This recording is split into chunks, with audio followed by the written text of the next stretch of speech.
The fans. We are your home for Ohio State football coverage all year long.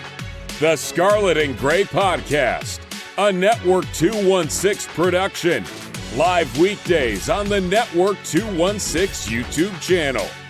Send us all your questions and comments on Twitter at @VSG_podcast. Now, here are your hosts, Tyler Johnson, Jordan Dalton, and Nick Leisure. Good evening, Buckeye Nation. Welcome to tonight's episode of the Scarlet and Gray Podcast. I am Tyler Johnson, joined by Nick Leisure, Jordan Dalton. Gentlemen, how are we doing this evening? I'm glad you're back, Nick.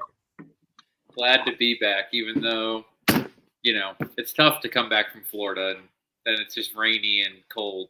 But happy to be back on the pod. I was going to try to make an appearance from Florida, but it just didn't work out for me. It's okay. But to be fair, 2 weeks ago, I did go 6-2 in my picks. So officially, I'm 48-24. Okay. And my picks will count as double this week, correct? Is that what we decided? Yeah, what we decided? Right. Yeah, we'll talk about all that because it's a fun slate of games this weekend, and there is plenty to talk about. Before we get to any of it, guys, again, take a quick second if you would. Just drop a like on the video. Subscribe if you are brand new to the channel. Again, 2 shows per week. You want to make sure you don't miss any of it. Again, subscribe so you don't miss any updates. Completely free. And, of course, the show will be available on Spotify and Apple Podcasts if you're not able to tune in live. So, guys, Ohio State plays Northwestern at Wrigley Field. JD, we've talked about that to death. That in general.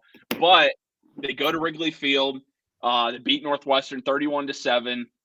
This was a game that I'll admit, very just surprising the way it started out with no one scored in the first quarter. Again, Ohio State, I think, only had maybe one possession, 2 at the max in the first quarter. But then, of course, the Buckeyes picked it up, and I think Northwestern helped out a lot with that, with just some of the bonehead mistakes they made. But either way, Buckeyes come away with a win, sets up a huge top 5 showdown this coming weekend against Indiana. But, JD, what were some of your takeaways from this game? Pretty much what I expected. Northwestern did have a good offense, and they came out pretty quick, marching that ball down the field. And if it worked for Jack Sawyer and the defense, you probably are looking at a 7-0 start to start that game. Mm-hmm. But I think, like we talked about on the pregame show, once the game settled in, the talent disparity was there. The quarterback for Northwestern actually impressed me a lot, Jack Lausch. Yeah, me too. He looked way better than I was expecting. He might be a guy in the next couple of years that gives us some problems. So all in all, I think team looked really well, or did really well, played really well. Defense played well. And on to the next one. Will Howard played great as well. Yeah, I think for me, one of the things at least that I saw in this game is Jack Lausch, I think, can play. I thought he was very good in this game. I know, of course, didn't put up any touchdown passes. So, you look at statistically and you're like, well, it's not that impressive. He was in command of the offense. He was mobile. I mean, he made some plays with his legs. Now, of course, that rushing stat is going to be affected due just to sacks and just some other plays on their offense that just didn't look good. But I thought he was in control. The big thing for me is in this game, I'll admit, midway through the second, I started to get a little bit nervous because either way, no one had scored yet. Northwestern had continuously moved the ball down the field. They were running a lot of clock. I think maybe we had 3 total possessions in the first half completely. And I was like, okay, well, this is getting a little bit worrisome. I know we start off slow, but it's not even that. We're just not getting the ball. And I was starting to get a little bit nervous. And then I'll admit Northwestern helped us out a little bit and really gave the Buckeyes a good cushion going into the halftime. But I think player-wise, dude, we kind of talked about this a little bit on last week's episode. So, Nick, want your perspective.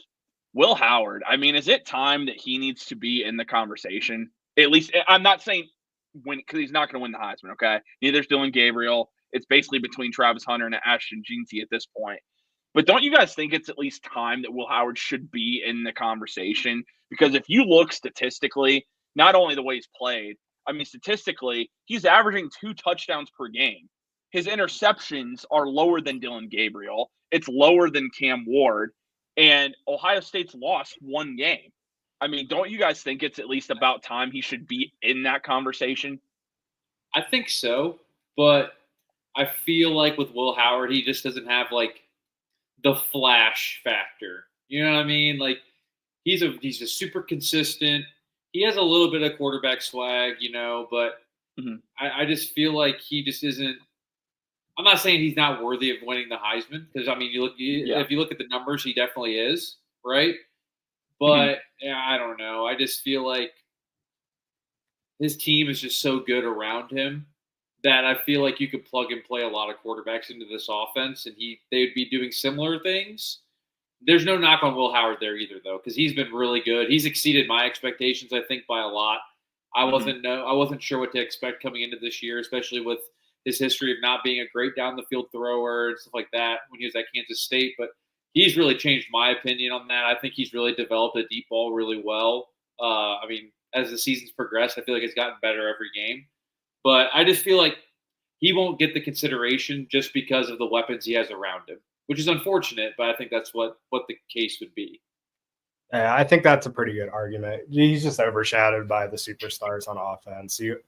Everywhere you look, receiver-wise, Carnell Tate had a huge game this week against Northwestern. Jeremiah Smith, again, 4 catches, 100 yards. Mecca Buka. Yeah, I think that's a really good argument. It's like he's got so much talent around him that if he wasn't producing, there would be way more negative backlash and way more negative smoke per se. Like there'd be so many people that would be upset with this team if he wasn't playing well, and you don't really hear that noise. Like he's completing 73% of his passes this year, which is blowing his career high out of the water. At home, he's completing 75% of his passes. And he already has matched his touchdown total for last season. So he's just playing really good, consistent football. And we had talked about it earlier this year, just kind of what the expectations were for Will Howard. And I alluded to a similar style quarterback of like JT Barrett, someone that can come in, efficiently run the offense, complete every easy throw, and then dice him up downfield when it's open. And I think Will Howard's got a better arm. I think he's obviously a bigger quarterback, a little bit more mobile than JT was. But I see JT Barrett and Will Howard when I watch this Ohio State team play. Yeah. No, I mean, I get that. And again, it probably is true due to the weapons, but I'm just telling you, the fact of the matter with him is just he already has as many passing touchdowns now as he did all of last year. Yeah. At Kansas State. Like, to me, that's incredible. But then the big thing for me, and we've talked about this a lot, is the turnovers. I mean, he has completely limited the turnovers this year, and it's taken this team to a whole other level. I mean, and I just think, again, when you have the record Ohio State has and your only loss is by 1 point to Oregon on the road, and you have a guy like Dylan Gabriel who is in that conversation, and let's be honest, I'm not here to say Oregon's got better weapons than Ohio State. Their weapons are are as high as anyone in the country. They're top 5 with who they have. If you watched the Oregon game this weekend, Dylan Gabriel almost lost them that game. Exactly. He was not the reason they won that football game. And we lost to Oregon, and I'm not here bashing Oregon. Oregon's a great football team, but if we're comparing Dylan Gabriel and Will Howard, I think there's a pretty clear and obvious player that is better. And it could just be, and I don't think it's my Ohio State bias speaking, but I really have not been super impressed with Dylan Gabriel other than his mobility, which ended up hurting us in the Ohio State Oregon game. So, I think if we get a rematch, I think we take care of business the last 2 games and we get that rematch on a neutral field. I think the score is going to be a little bit different than it was Yeah. Absolutely agree. Jermaine says, how you guys feeling about Indiana? We will talk about it. Believe me, we are going to talk plenty about Indiana on the Ohio State versus Indiana game day preview that will be out on Friday. So, Jermaine, make sure that you are subscribed to the channel or on Apple or Spotify, wherever you get your podcast, so you don't miss that episode. But here's an interesting stat, guys. Last thing on Will Howard, just because this is mind-blowing to think about. Out of all the Ohio State quarterbacks the last couple years, Will Howard is second in quarterback rating, behind only C.J. Stroud. 181.9. He is ahead of Justin Fields and then C.J. Stroud his sophomore year. And then Dwayne Haskins ahead of J.T. Barrett, J.D., kind of like you brought up that comparison, and even ahead of former Heisman Trophy winner Troy Smith. So definitely, I mean, he's playing incredible ball. There's no doubt about that. But someone else that, I mean, had a fantastic game on Saturday, I think just got to talk about him a little bit. It's so easy to talk about Jeremiah Smith. It really is. But Carnell Tate, the star of the show on Saturday overall, going back to Chicago, been through so much with his family. I know it was only 4 catches, 52 yards, but 2 touchdowns, including just a diving touchdown that JD, I'm sure you noticed this. Sick. Dude, this is why you don't play base. You don't play at baseball fields for I a reason, was going to bring it up. Yeah. But just talk about Carnell Tate a little bit, guys. I mean, the guy goes through, the worst possible circumstances since he's been at Ohio State, goes back home and has just a career high game in touchdowns. Yeah, they touched on it a little bit on the game day preview on TV on Big Ten Network, and they were saying, Carnell Tate's homecoming and all this stuff. And Carnell Tate hasn't been lighting the world on fire. He's been really good this year for us as a wide receiver 3. And don't get me wrong, he'd be wide receiver 1 on 90% of the teams in college football. But just to have him come home and make those big plays and score those touchdowns in front of friends and family, I think just meant the world to him. And Ryan Day had spoken very highly of him during the week and made sure to include him in his press conference, just talking about, what a leader he is on this team as a true sophomore. And I mean, this is the guy that's going to be 1A, 1B with Jeremiah Smith next season. Once Emeka Egbuka's out of the picture, like Carnell Tate's going to be that guy, running probably the Emeka Egbuka slot routes and different things. Like he's a weapon for this offense. And yeah, I couldn't agree more. I think he played fantastic and was really the star of the show this weekend. He's very Terry McLaurin-esque, right? Yeah. Oh, yeah. He's just super consistent. He catches anything that's around him. He's a great blocker down the field. He doesn't need to be the star, he's just the model of consistency, and that's what you want out of these receivers at Ohio State. So, yeah, he balled out. It was really awesome to watch, and I didn't get to see a lot of the game, but I saw the highlights, and it was just great to see him really kind of, get his flowers this weekend. So, hats off to him this week. And you kind of mentioned just the unselfishness. Doesn't it seem to be the characteristic of this entire team? This entire team, don't get me wrong, you have big names all over this roster, for sure. But this seems like one of the more unselfish teams that we have seen. There's not a guy, they don't care about accolades. I mean, look at this. Emeka Egbuka for maybe the second or third consecutive game doesn't even get 50 yards receiving. No one cares. What the end goal is. Yeah. They know what the end goal is. They just want to win, man. It's just incredible. You don't see that a lot in college sports anymore. Not anymore. And I was thinking about that. I mean, that brings up a great point with just you looking at Judkins transferring in to play with Henderson. And I was watching the Boise State game a little bit, and I'm like, man, why are they are working GT 30 carries a game. And I'm like, they're just putting so much wear and tear on him. And granted, he's probably going to be a early second round pick.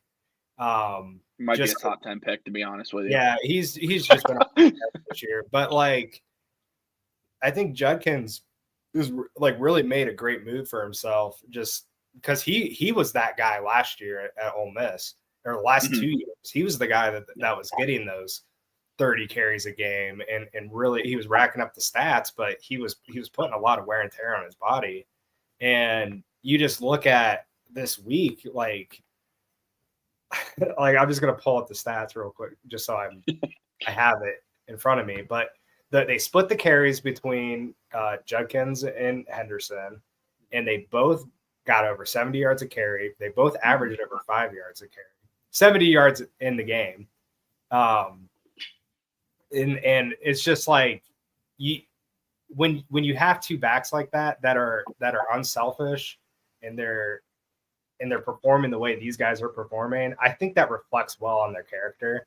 And I think that NFL scouts will take that as a good characteristic that they would want to have on their team. Like they've already seen the talent with Judkins when he was at Ole Miss, and now it's like Judkins wants to win that national title. Like he knows this is the best spot for him to do that.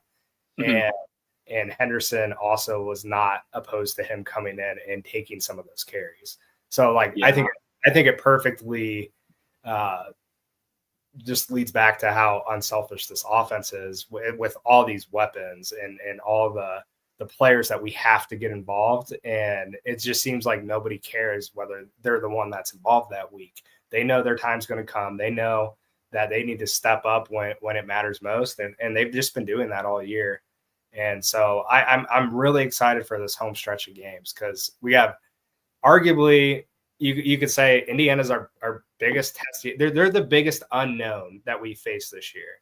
Indiana's a team that hasn't beaten a team that has a winning record, but they're ranked 5th in the country. They put up points like no other team. And we're going to get off a bye week. And they're coming off a bye week. So you could say like the next 2 games, Michigan is going to be, we have to get up for Michigan. We haven't beaten them in 3 straight years. So you could say these next 2 games are our biggest test. And Correct.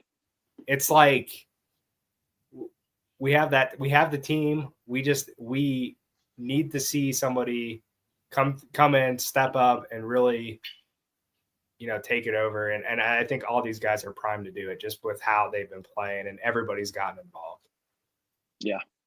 No, I agree with all that for sure. And I think, again, like with Judkins, it's a move that helps your draft stock, even though like on paper, it's like, okay, your stats aren't going to look as good, but the carries, look at his film. Carries are less though, which is what these teams look at. He put his film out at Ole Miss. He came to Ohio State because he knew he was going to split carries, and they want to win. He wants to win a natty, like you hit on, Jordan. Like he's already put enough tape out.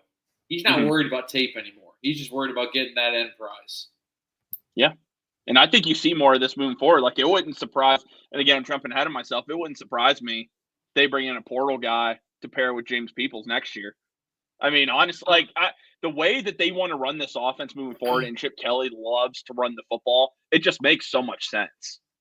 Yeah, it's crazy though, because like both these guys, we have Judkins sitting at 700 yards, 723. Travion's sitting at 662. They're both. Judkins is averaging 6 yards a carry. Travion's averaging 7.4.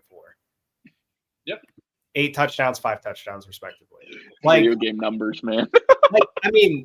They might not break 1,000 apiece, but yeah, they're putting up really good numbers. And it really doesn't feel like it, Like I feel like the run game's been kind of overshadowed by just the Jeremiah Smith effect, because he's just so electric when he touches the ball. People forget about our 2 running backs sometimes, but we obviously have the best tandem in college football with those guys. Well, and I don't know if you've seen just that. I have the stats pulled up right now. Jeremiah Smith, 49 catches. Emeka Buka, 49 catches. Carnell Tate, 31. And they're all averaging over 12 yards a catch. Jeremiah Smith at 17. Carnell Tate, 14.7. And Emeka, 12.5. Yeah. They're just nuts, man. It really is. It's just nuts. And then we've talked a lot about the offense. JD, how about the defense on Saturday? So obviously it kind of got worn down because again, Northwestern's just on the field for so long. Again, not even super big plays, just methodically moving the ball down the field. Jack Story in this game had 7 tackles, no sacks, but 7 tackles. For DN, pretty incredible to see that.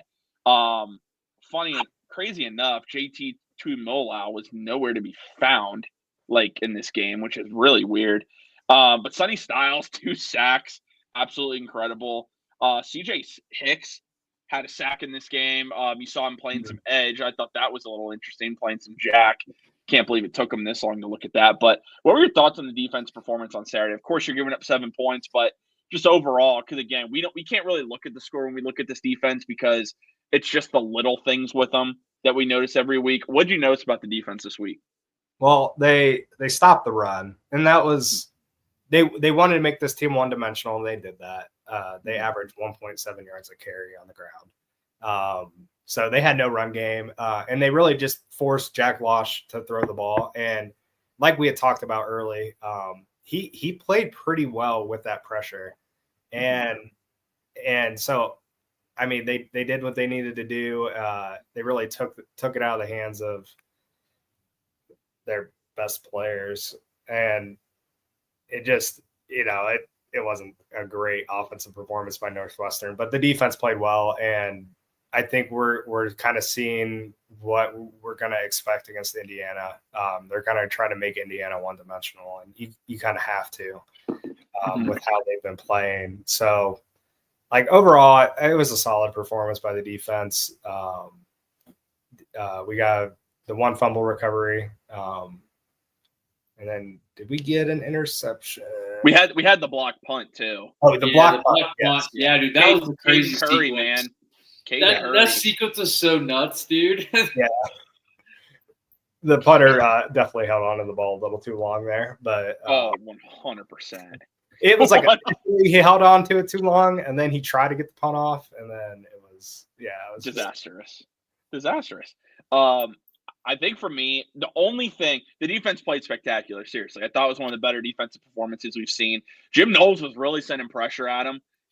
A lot more pressure than I remember we've sent in recent weeks. So I thought that was interesting and could be a preview of what we see on Saturday with a guy who's not as mobile. So something to keep in mind there. But the only concern I still have, and I feel like I pick on him a lot, but it seems like every single week there's always a play or two that Denzel Burke continuously gives up. And it's nobody else. It's always Denzel Burke. And like you saw Dylan Gabriel, he knew Denzel Burke, and he just kept attacking him. Curtis Rourke, and again, we'll talk about more of this on the game day preview, but he's a guy who can make those bucket throws, one of the best in the country at doing it. I don't know, man. Like, some of these teams are not elite at receiver, and Denzel Burke is continuously just getting beat, and not even like it's just continuously happening. And I'll admit, I understand it's being hard on the guy, but this is a guy that many projected to be a first-round pick, and right now, I don't know if he deserves to be a day 2 pick. Like, he's not playing well.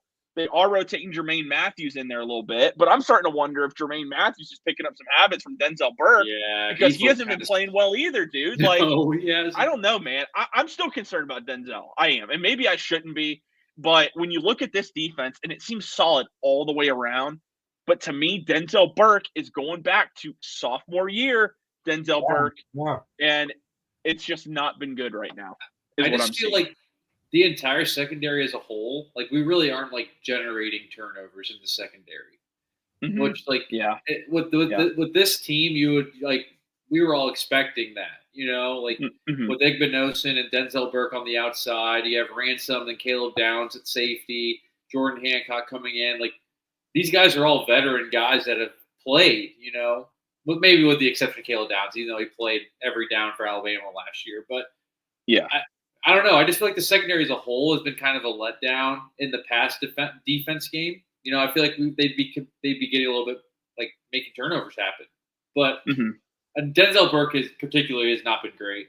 And Indiana's going to pick on him too. I think we know that's just how it's going to happen. Right. But to your point about Matthews, there was a play even where he got beat. And they just overthrew him in the end zone. He was smoked. He wasn't even close. The ball was just overthrown. It's like that would have been 6. So I don't know, man.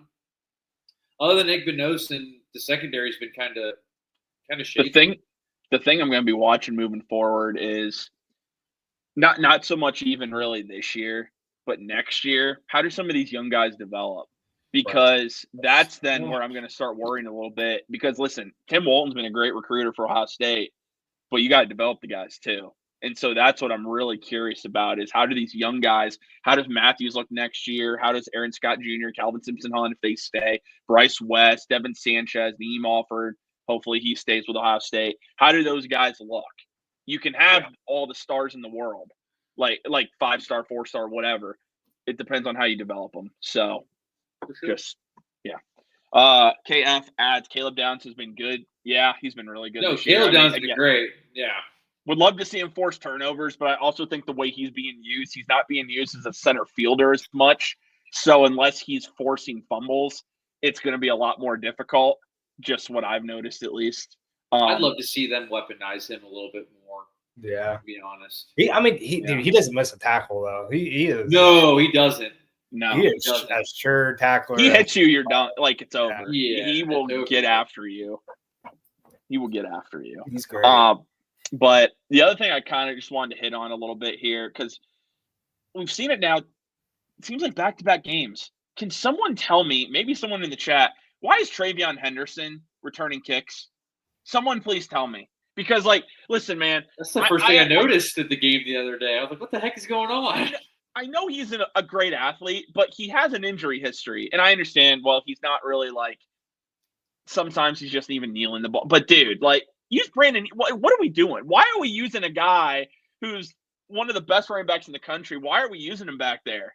I just don't get it. I don't. With all the other talent we have at wide receiver. Yeah. Well, even Caleb Downs. Yeah. We haven't seen Caleb Downs return but one kick this year, I feel like. Yeah. I don't know. That's the first thing I mentioned to TJ when I was watching the game. Like, dude, why is Travion returning kicks? This is another that's another way to get him hurt on the field. If he gets hurt, then what? Exactly. I mean, if anything, okay, I don't even think he should be back there. But man, put James Peoples back there if you want to if you want to take a method we see in the NFL and using running backs returning kicks no matter what, then just do it. I mean, at this point, but don't use the one of the guys. That's one of the complaints. And again, I don't have a lot to complain about, but that's one. Dude, why is Trey back there? He hasn't done that since I think his freshman year, I believe, if that's correct. So, just something I took away. Some highlights from Ryan Day's press conference. Jeremiah Smith, for anyone in the chat that was worried, Jeremiah Smith, good to go. Dealing with a little bit of an ankle after that ridiculous tackle that they tried to do in order to injure him. Which, yeah, dude, what was up with that? I saw the replay of that. I'm like, dude, seriously? That was questionable. That was very questionable. Yeah, I noticed it live. I was like, man, that was kind of a weird roll he did there at the end. Yeah. And then it was just yanked on him. Like, dude. Turning his foot over. Yeah, just. All but he said he's good to go. Ryan Day said Will Kazmarek, it looks like he's going to practice this week and hopes to play against Indiana on Saturday. G. Scott Jr.'s been good in the receiving game, so no complaints from me. He has been good. Yeah, seriously. He has. I've been very pleasantly surprised. Yeah, he's been this year. I know TJ was a little bit of the G. Scott hater at the beginning of the year, but Jelani Thurman, JD, come on, we need some Jelani. I still believe with Jelani, he should get more and more reps. I agree with you, though. That dude, when you see him on the field, he is just an imposing force when you see him out there. He's huge. Oh, yeah. But I'll say this. G. Scott Jr. has been a pleasant surprise for me, seriously. So I will give him the credit for that. He has exceeded my expectations. He didn't score a touchdown this week, did he? He did not. He had that one. One catch from Will Howard that might have been Will Howard's best. I mean, honestly, you can't throw a football any better than that seam route. Right. Then he got hurt. Okay. He scored. He scored against Purdue, and they did that. It was the beautiful delay half rollout. Yeah. And then they no one within 15 yards of them. Yeah. That was incredible. And incredible. I want to just make a comment that some guy on Twitter, I don't know who it was, some guy on Twitter was just going on about how like we need to get rid of Chip Kelly because he's a bad play caller. Do you know what I called him out. I think I know what you're referring to. Some guy was just like, oh, Chip Kelly's the worst play caller. I was like, oh man, I don't know if he's just trying to start something to be funny. There's some people that believe. There are some people in the fan base that might say he's a bad play caller. There's always going to be those people. There are going to be people. There's going to be people in the fan base that say Will Howard's still just average. I'm telling you, that's just the way. It's stupid. It's ridiculous. I actually saw that the other day. I shared stats of what one's a Heisman contender, one's not. Will Howard, Dylan Gabriel, and someone said Will Howard's not even that good. That's just, and it's fine. But there's always going to be the biggest difference between Will Howard and Kyle McCord is Will Howard and McCord. Mobility is one of them. Like the ability to not panic. I think Howard's more accurate too. I do. I think there's a little bit more composure. Composure. Oh no, there's definitely it's night and day composure wise, dude, for sure. I think and just hear me out on this. I think Kyle McCord has better arm talent. I think Kyle McCord can make more throws. I think he has the talent to make every throw on the field. But I think he doesn't have the composure or the quick decision making that is needed to make those throws in a game. And I think Will Howard is kind of just a little bit ahead of him there and little less arm talent. I feel like the problem with McCord would just hold on to the ball for way too long. Yeah. And he would just he wouldn't trust what he was seeing, I feel like, a lot of the time. Where with Will, if his first read's not there, he's going straight to the second read right away. He is bang bang. Just to play devil's advocate, I know we're kind of getting off topic here, but no, it's fine. Just to play devil's advocate, how much of the offense being successful, Will Howard's success this year, completion percentage is scheme from Chip Kelly and the way that Chip Kelly's running this offense? I think that's a decent amount, but that's what that's Will Howard. But listen, they're quarterbacks. Where I'm going with it is, will Kyle McCord be successful in this offense? Probably. I just don't. I think Kyle McCord still panics too much. Yeah. Okay. Like I said, you see Will. He makes quick decisions and he goes. I feel like last year with McCord, he would hold on to the ball, then he'd get sacked, and it's like you know what's tough. But again, that comes back to scheme too. Maybe he doesn't have anywhere to get rid of the ball too. It's tough. JD, you bring up it's interesting when you mentioned scheme, because then you go back to Chip Kelly at UCLA though. He had Dante Moore. He had I can't remember the other dude's name. Dante Moore was not that great. Now again, that's a true freshman. But I'm just saying everything schemed up for him, and that dude's a 5-star quarterback. Dorian Thompson-Robinson, though, was balling. Balling under Chip Kelly. So it's like I do believe a good portion is schemed up, but also you need a guy that can do that, that can still make the plays when they need to be there. I don't know how much McCord would as success. I don't think McCord's as successful as Will Howard in the system. I really Okay. I just don't personally. No, I agree. I just thought I'd ask the question. No, it is interesting because then look at, for instance, Miami out there. They don't have a scheme whatsoever. They just have Cam Ward running around in circles for 7 seconds and throwing a ball down the field, playing hero ball. And that's the thing, though, the NFL teams want to see. Don't get me wrong, Chip Kelly, his scheme, it's not a pro style NFL scheme that a lot of teams are going to run, the tempo and everything like that. But the one thing they like with quarterbacks, especially at the college level, is can you operate in structure? Are you going to operate to the scheme?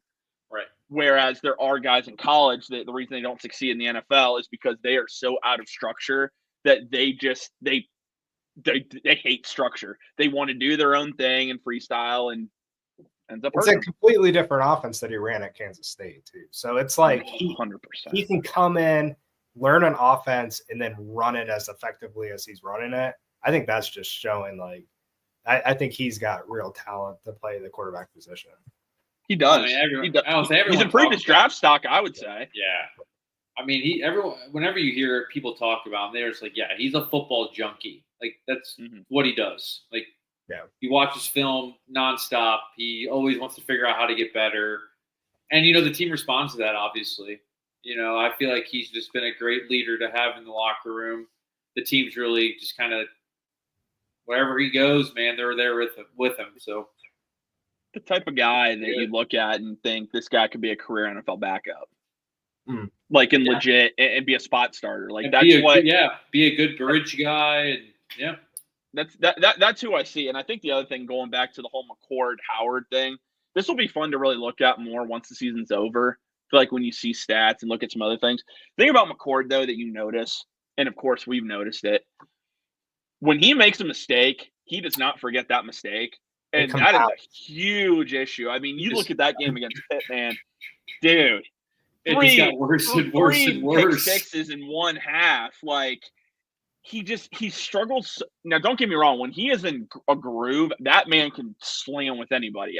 And that's credit to him. When he is in a groove, he's a Heisman contender from that standpoint. Like, that man can throw it with anybody. He can make any throw in the book. But I'm telling you, you get him off his game just a little bit, get him a couple of incompletions in a row, or get him a turnover, or get pressure on him. He gets rattled, and then he starts doubting himself. He starts doubting what he's seeing. Like, sees ghosts. Falls apart. And then just like the complete opposite. Will Howard throws that pick 6 against Penn State. It looks like there could not be a worse start. And then he just comes back and plays. Flips the switch. Yeah. It just puts it back together, and it's like it never happened. He just goes back out there, leads a touchdown drive, and you're like, all right, I think we're back in it. Really? That's what well, I'm not even going to say good ones. I'm going to say the great ones do that. You make a mistake, can you go back out there, bounce back, and win you a football game? I mean, that's what he does. And I think you don't see, especially even at the college level, there are not a lot of guys that can do that. Now, again, he's a fifth-year guy. But still, the fact that you have that mentality that you can make even multiple – I mean, again, Penn State, he fumbled the ball. Now, we've debated that whole thing to death. But multiple mistakes in that game and still wins the football game. So – and we've talked about it too. The other big thing, no turnovers back-to-back weeks. I don't care what level of competition. You're not committing turnovers back-to-back weeks. Sign me up there. Man, that was actually again. We'll debate more of that after the season because I think it's going to be interesting to look back on these two guys and then kind of see just what we think there. But I thought there wasn't a whole. Sorry, I was just going to say I thought there wasn't a whole lot to talk about with this game. I mean, there was. Your business. I thought we'd get into a little bit other. 31 unanswered from the offense. Yeah. So, enough said. Literally. Well, I mean, okay. So moving on from this game, JD, anything from this weekend that kind of stood out to you? The Oregon-Wisconsin game. I think there was and I was texting you guys during the game. There was a little bit of the Big Ten Wisconsin throwback, pound it down your throat, run the ball, run the clock. Like we haven't seen that from Wisconsin in forever, and they were giving Oregon all they could handle pretty much until that final drive. And like I was telling you guys, I'm like, there's a recipe there. Like if you want to beat Oregon, you got to beat them up front.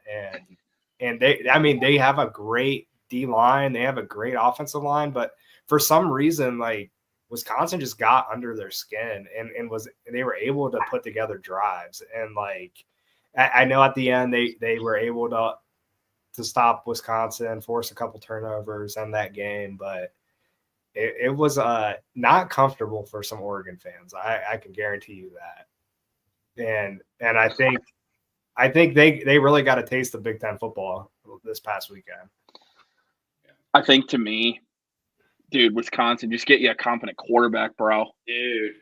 Dude. It was so brutal. You win that you get the ball back twice. You get the ball back twice in the fourth quarter. And it's like, bro, another pick? Are you kidding? Come on, dude. So it was brutal. It really was. And I think the other thing, and I haven't tweeted this, but I think it's just important. I'll tell you what, if Georgia can get the Carson back that they got on Saturday, they will be a tough out if they make the college football playoff.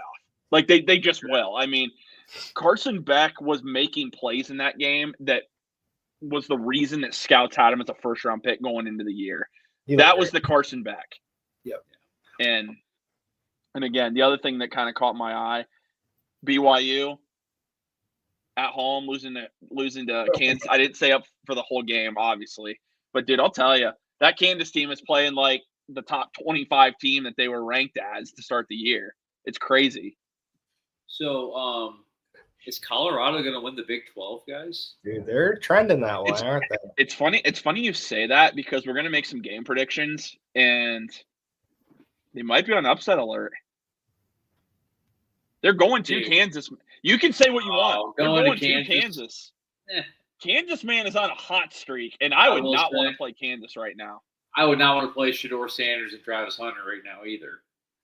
I would not. Correct. No, I agree with you. I also will say I think Kansas is one of the few teams they have. I mean, their corners, man, they're experienced. They're physical. They'll get after you. Jalen Daniels is playing really well at quarterback, having that mobility. I'm kind of excited for that game, even though, again, you think Kansas 4-6, like who cares? But I'm pretty excited for that game. KF says score predictions. Listen, KF, we are going to do a complete game day preview on Ohio State versus Indiana. It's going to be Friday is when it's going to release. So make sure you don't miss it. Subscribe if you haven't already on the YouTube channel or on Spotify or Apple Podcasts. So anyone wanting game predictions, believe me, we'll get to it. I promise you. Someone said, KF also adds Colorado versus Kansas will have 80 points combined. I mean, I'll say this. Colorado's defense has also played pretty well. They played pretty well. Yeah. It's not a bad prediction. All right, guys, let's have a little fun. I know it's 15 minutes early, but it's a good slate. I mean, we might do more than 8. It's a good slate this weekend. Okay. So, starting off here. Oh, wait. I got to recap our past week. Yeah, how'd you guys do this week? 6-2. 4-4. Hey, JD, 6-2. Above 500. It's the worst week. I don't know how I have this number because how many games have we picked so far? I'm 52-28, so I think I'm. Is that 80? 2, 3, 4. Is that 80 games? Dude, I can't. 52-28, yeah. Yeah, I'm carried over. I that in my head. I'm proud of myself. Wow. I'm missing a game somewhere. Oh, 34. I can't math. Well, I'm 48-24, guys. I think I'm. You would have crushed me this week. Dude, TJ told me the games, JD. I literally would have been like 7-1 this week. Yeah. And I JD, did you say yours doesn't equal 80? No, it does now. 41 and 39. I'm over 500. Hey! Hey! Come back. All right, I'm ready. It's honestly the worst week I've had since like middle of the year. EMU, I had to pick Eastern Michigan. I knew they weren't going to win. I knew it, but I had to pick them. I would have taken by $1 million. I was Navy. I didn't want to pick Navy, but I have to pick the Navy. And I picked them too because I was like, you know what? Let's go a little nuts. But anyway, the game that really ticked me off, and Nick, I told you this, it would have been nice to know before Saturday morning that Pittsburgh wasn't going to have their starting quarterback against Clemson. Now I know they almost won, but it still would have been kind of nice to know that. Dude, Cade Klubnik is the GOAT, bro. Dude, but Pitt, I know, but Pitt's been playing pretty well this year. Kansas State, they laid an egg. Kansas State fans, by the way, you miss Will Howard, so just 100%. Avery Johnson just ain't doing it for you right now. So I thought that was hilarious. South Carolina kind of saved me from a losing weekend. So shout out to Gamecock Nation. Lenora Sellers, you're an absolute boss. So thank you so much for saving me. All right. Week 12, gentlemen. We got some action tonight. Dude, we do. We can pick a MAC game if you want. I mean, I wasn't going to, but if you want to, we can. Are my Huskies playing tonight? They're kind of on a burner right now. The Huskies they're playing really well. The Huskies are 1-point favorites against Miami of Ohio. So and Akron's at Kent State. Ooh. 2-8 at 0-10.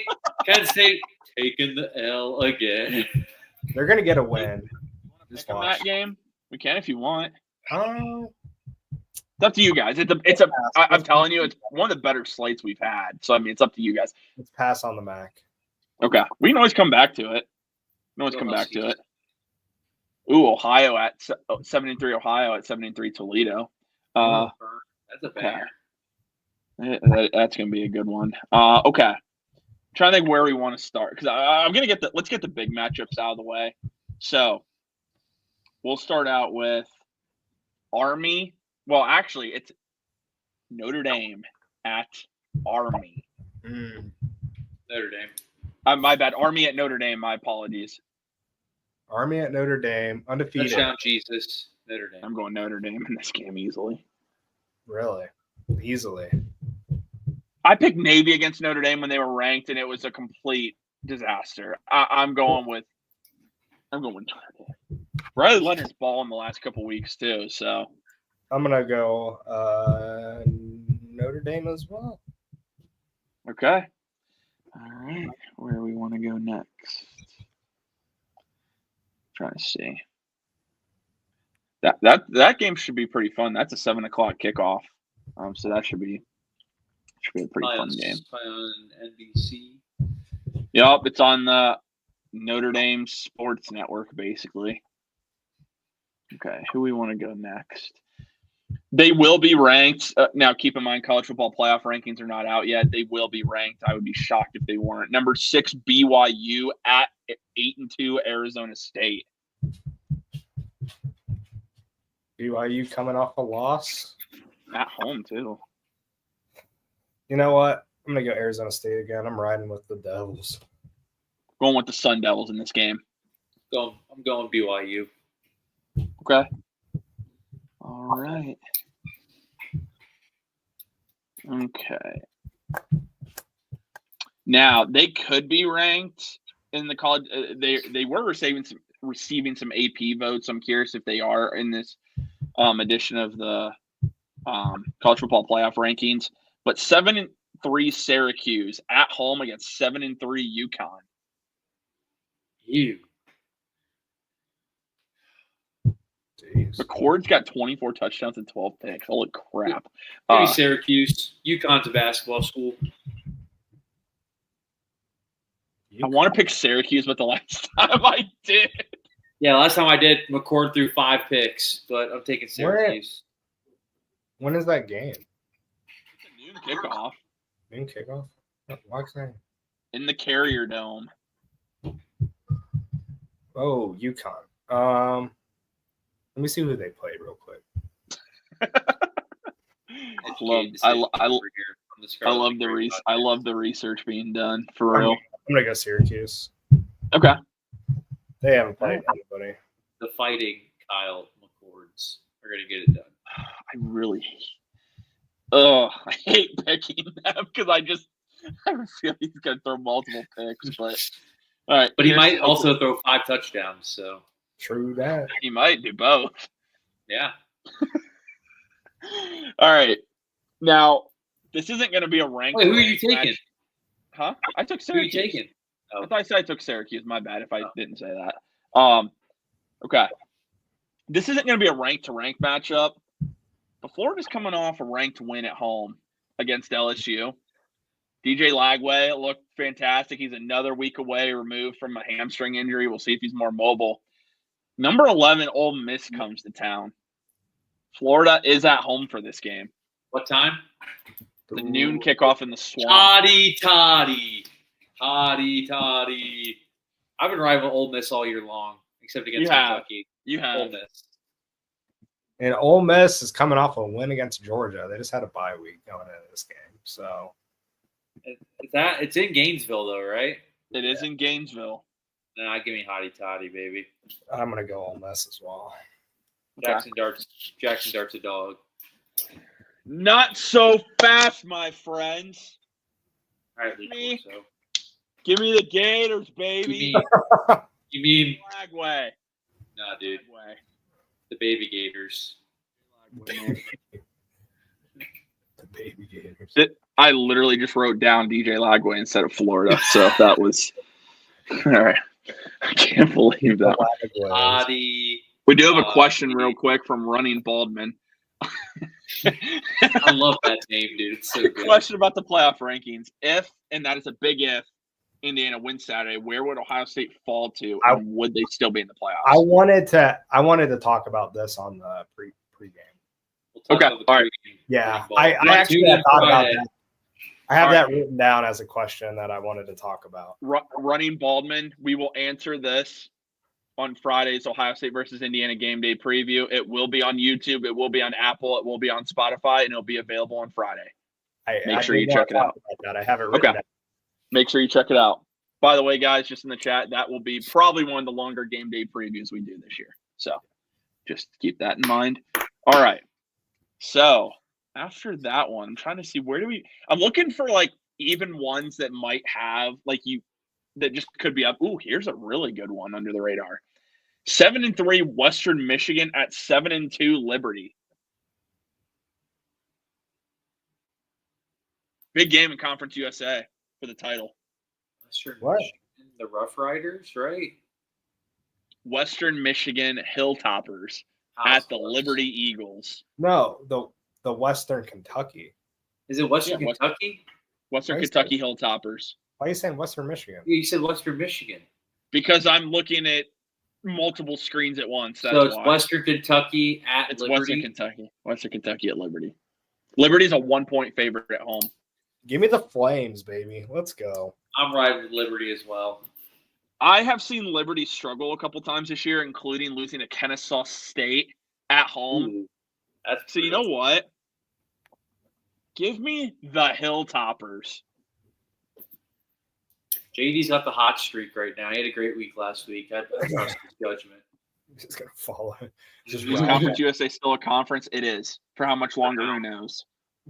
Honestly, though, for how much longer, who knows at this point? Because just with the landscapes that are changing every single week, it seems like.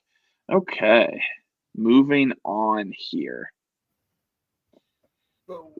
Actually, it has 5 losses.